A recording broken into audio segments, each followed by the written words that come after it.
Hello dear professor, I do this video to summary what I have learned from the paper Private Federated Learning on Vertically Partitioned Data via Entity Resolution and Additively Homomorphic Encryption. So this paper proposed a vertical federated learning schema to train a privacy-preserving logistic regression model in which the Stephen Hardy studied the effects of the entity resolution on the learning performance and applied Taylor approximation to the loss and gradient functions so that homomorphic encryption for privacy computation. So the system architects involve three parties: the party A, the party B, and the party C. The party A and B as data providers, in which we have the party A that has the target variable, and the party B that share feature, and the party C that is the manager of the system. So the parties A and B are responsible for computation and data encryption that is done locally. The most lenient process is locally. So the first step is, of course, the data preparation.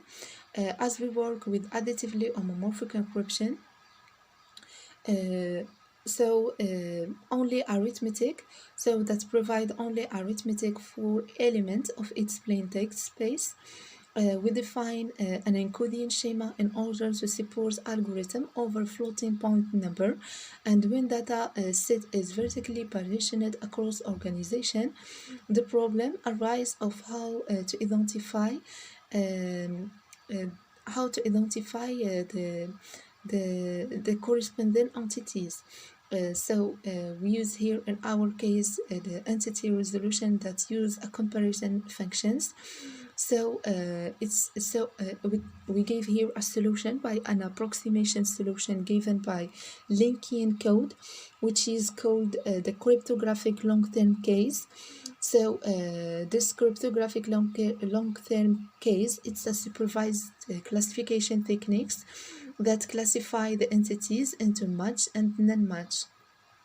Of course, by starting by the cleaning and standardization of the data, it's why we use the encoding schema. So this cryptographic long-term case, which is an encryption method based on the idea of hashing all available personal identifiers into a single structure, called the Bloom filter, a binary vector. Each Bloom filter is used as encrypted linkage K and can be compared with other keys, resulting in a score which describe how similar Bloom filter and this the personally identifying information are. It's called this after all entities from A and B from the both database are received. So we have the party C. That match them by computing the dice coefficient. And what is the dice coefficient? So it's presented here. So it's a statistic used to gauge the similarity of two samples, which is the intersection of a two phases sets. It's resulting in a number of comparison equal to the product of the dataset size. So this is for the secure initialization. It's computed by this algorithm. So for the secure initialization of the local training data, the part of generating public key and encryption was not presented. Was not presented in this paper.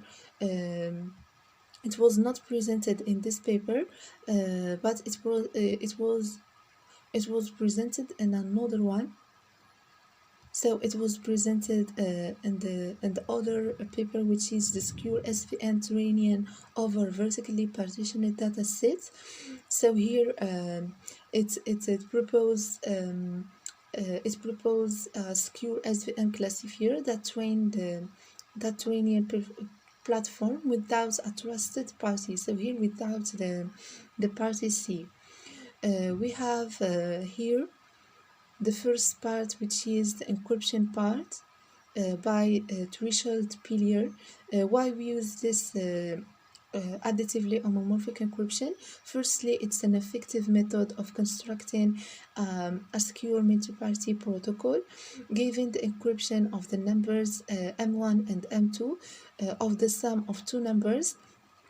It can provide an operation that produces the encryption of the sum of two numbers without decrypting the ciphertext. They generate pairs of k, which is the private the public and private key as public key system. So as public key system, any party can encrypt their data providers. The figure it shows here. So for the encryption part, I give here a brief description in this schema. So we have as a public key,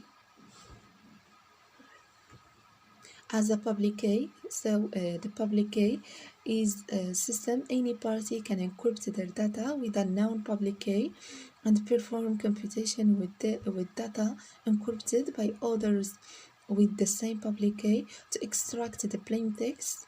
But to extract the plain text, the result need to be sent to the holder of the private key. So the secure initialization computed during the holdout. So during the secure initialization, we have three parts. We have the first part, which is the training, validation, and then the holdout. So during the holdout, we compute the secure. It's not a secure, but it's a Hassian. It's a Hassian. Hassian gradient. Hassian loss. Hassian loss. So this Hassian loss is computer and the secure initialization that will be not shared in the three parties. So we will just based on to make comparison. Then the algorithm of the privacy entity resolution. This algorithm we have computed during the holdout. So matching the output are two permutations, the mu and t and the mask m. The mu and t describe how a and b must rearrange their rows so as to be consistent with each other. The m specifies whether a row corresponds to an entity available in both data providers. Then we have the algorithm of the secure logistic regression that is run by C, that run the linear model with stochastic gradient descent. It's like the SVM. So here the secure logistic regression, it's a linear model that work like the SVR, the secure vector regression. I have read about it. Let me share you. So I have read about it. Here. The support vector regression. I have read this first part. So let me show you here. The linear optimal classifier. This is the line, the upper line that classified the classes into classes. Then we have the margin and the empirical risk and the regularization. So this is the fourth parameter that we should make that are affected during the learning process. So as we work here, of course, we use the logistic loss, which is bounded by Taylor loss at every point using the second order Taylor loss. The rule of the Taylor loss here is just to pound the logistic loss, and to denote the ridge regularization. That's for the ridge regularization. So its implementation is by the stochastic average gradient. The stochastic average gradient, which is so here this is the algorithm tree that compute. This is the stochastic gradient descent, which is computed by the algorithm tree. This is algorithm tree, the secure gradient. So so during this process, we add another algorithm, which is the stochastic average gradient, because the convergence rate is an important point since we consider the entity resolution. So it's crucial to investigate the impact of its crucial learning. So to minimize the finite sum, I have read about it. I have read about it here. So it's an article that show the minimizing finite sums with the stochastic average gradient. So it's used for the smooth convections functions. So as we have here the Taylor loss that bound the logistic loss. So we enter this to the minimizing the finite sum. So it's why we use this algorithm. Then we have the case parameters of our systems. So let me share them. So after that, we have the case parameters that are affected during our process. So we have three parameters. The first one, it's the optimal that depends on the optimal classifier, which is the bound of the maximum margin of the optimal classifier.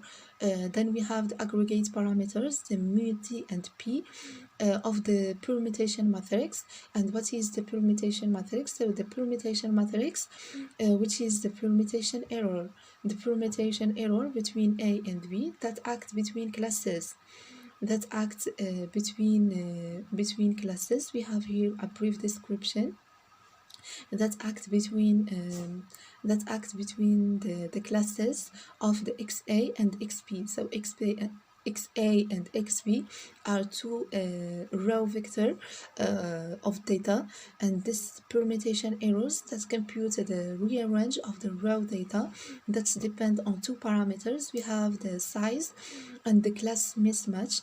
So this matrix is bound by in terms of magnitude and size. Then we have the third parameter, which is the normalized mean monitor that depend to the true data. So why we are interested to the true data? So depend on the size. Of course. So here we have those two parameters because we say that this permutation matrix is dependent to the magnitude and size. So those two parameters should be normalized, controlled by regularization parameter for normalizing the observation to control the X. We have three parameters that control the observation of the matrix. The first one is the stretch of vector, then the max norm variance regularization, and then the minimal data size. We evaluate, of course, the loss functions. The loss functions is actually a method of evaluating how well specific algorithm model the given data. So we have here a constant learning rate and a rate regularization. The Taylor loss here show that a very similar rate of convergence to the logistic loss. So it's why we add another algorithm of the stochastic average gradient. Then we have we measure the runtime of the combined construction of CLK, the cryptographic long-term case, to see the entity resolution algorithm, the performance. So that scale, of course, quadratically in the number of rows due to the number of comparisons that are needed for brute force matching. Then we have the runtime that grows linearly in both scale due to, of course, the expensive encrypted operation and the communication of large encrypted numbers between the parties. So this is for party A and the party B, the feature and the rows. Of course, the learning process show a great performance. So the great performance should be controlled by the accuracy. Then the area under curve, which evaluated the predictive ability of learning algorithm, and of course the measure of the test accuracy. So we can say that the recode that of course that we also recode of percent of the wrongly linked entities by our entity matching algorithm. Around 1% of the entities is linked as a mistake. Also the security evaluation here to clarify how the data is distributed and what's visible to the three parties. We guarantee a secure communication and presence of confident algorithm. So of our algorithm. So we can say that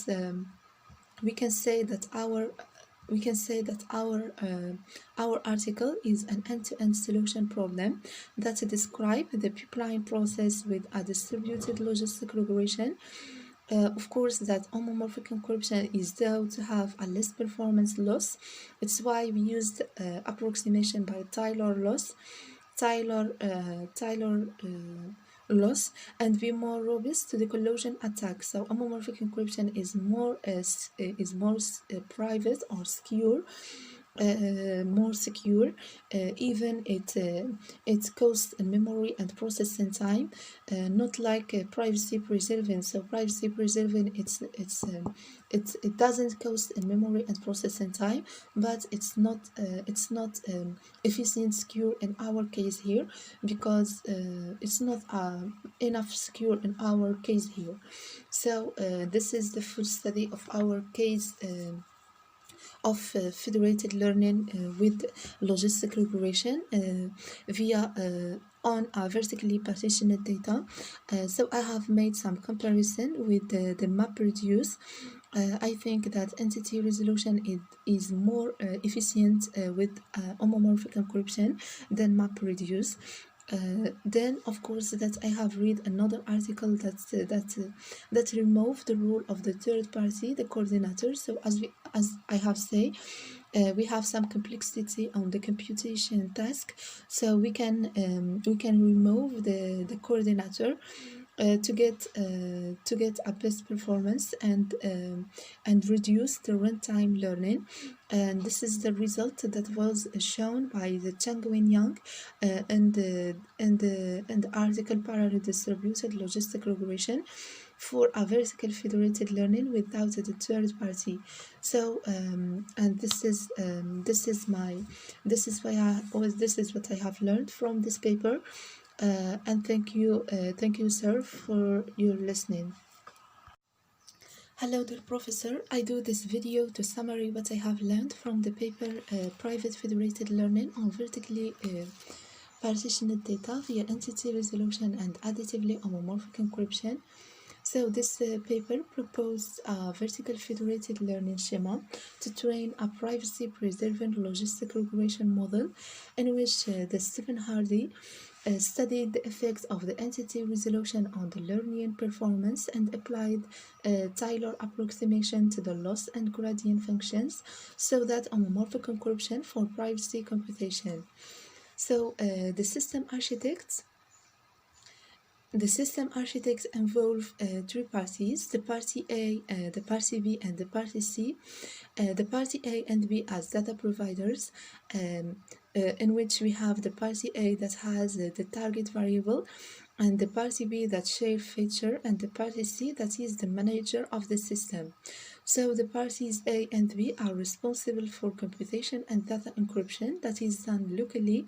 The most training process is locally.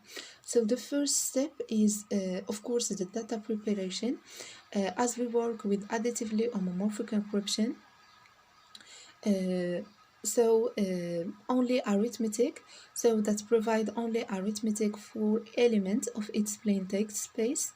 We define an encoding schema in order to support algorithm over floating point number, and when data set is vertically partitioned across organization, the problem arises of um, uh, how to identify the corresponding entities. We use here in our case the entity resolution that use a comparison functions. We gave here a solution by an approximation solution given by linking code, which is called the cryptographic long-term case.